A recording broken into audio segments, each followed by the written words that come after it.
Good afternoon. For folks who don't know me, I'm a baseball-playing, Monopoly-busting, beer-drinking, Bible-reading, working-class, proud prairie populist from Sioux City, Iowa.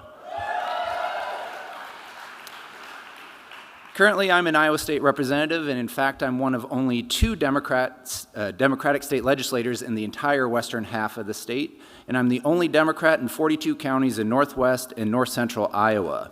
So in other words, I'm a blueberry in a bowl of tomato soup, and it ain't easy. I also want to give a quick plug to my free Substack that's called You're Probably Getting Screwed.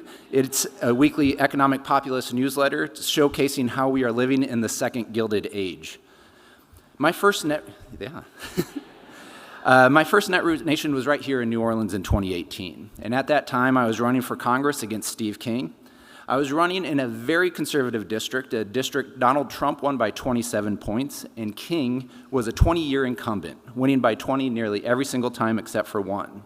Not too many people gave us a chance, but we created this grassroots movement that moved the needle 24 points, narrowly losing by 3 points, and eventually leading him to get off and out of Congress. And I'll be the first to admit, I don't have all the answers, but what I do have is a proven track record of overperforming the top of our party in every single election I've ran. And now I'm running for U.S. Senate against Joni We're All Gonna Die Ernst.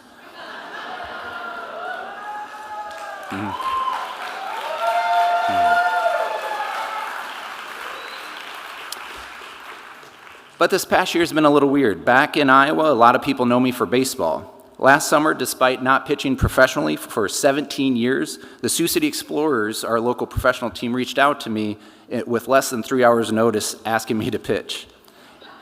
Not only did I pitch that night as a 44-year-old, I got the win, stayed with the team the rest of the year, led the team in wins, and I'm still playing to this day. And I'm very appreciative they gave me the night off so I could be down here.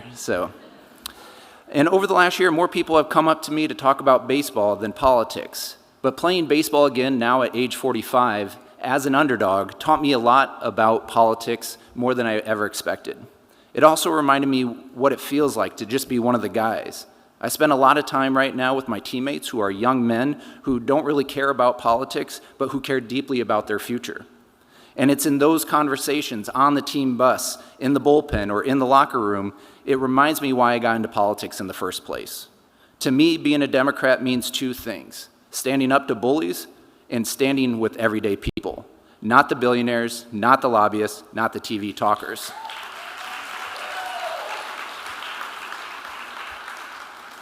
And the word Democrat comes from Greek. Demos means the people, and kratos means power. So being a Democrat means we believe in the power of the people.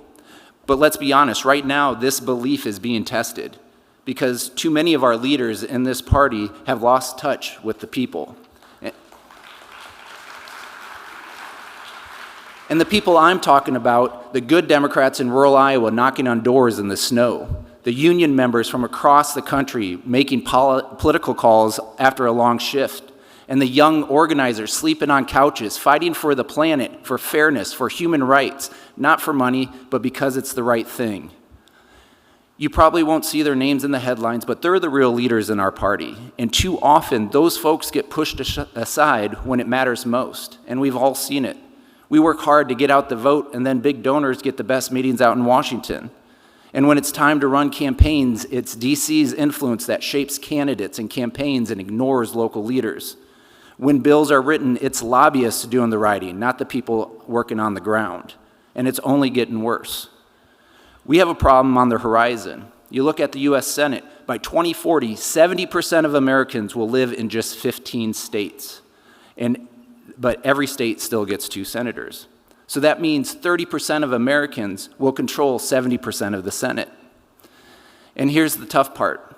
The senator leading our party, Chuck Schumer, looks more at home on Wall Street than in the small towns and union halls. Where Democrats in D.C. are spending $20 million on focus groups to find a message to young men, I get paid a minor league baseball salary to talk to my teammates every single day.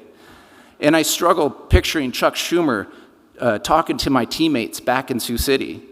Even with the most perfectly poll-tested talking points, it wouldn't work because it wouldn't be real. This isn't just about our party's branding, it's about trust. Every day our party is being sold to the highest bidder. We've lost Senator Sherrod Brown. We've lost Senator John Tester. We used to have fighters like Tom Daschle and Harry Reid. They knew how to compete in red states like Iowa.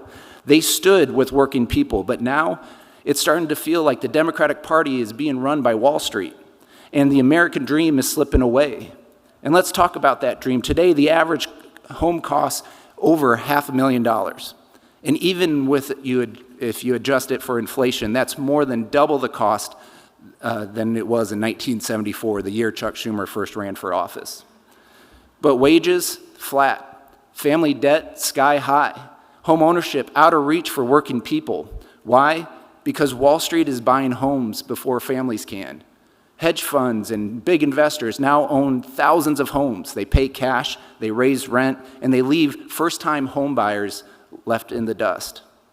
And when you hear a lot of talk about locker room talk, in my locker room, this is what guys are talking about. It's talking about rent, it's talking about student loans, it's talking about how to afford a future.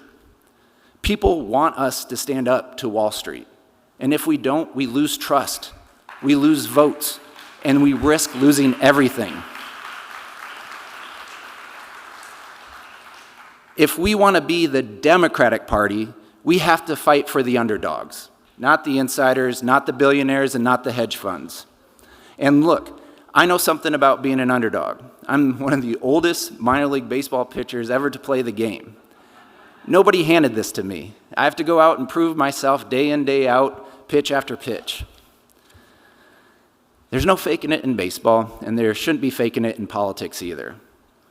I didn't grow up rich. I don't have a campaign with big donors just handed to me. But what I do have is what most Iowans have. That's hard work, grit, and pride in where you come from. And that's why I ran for office.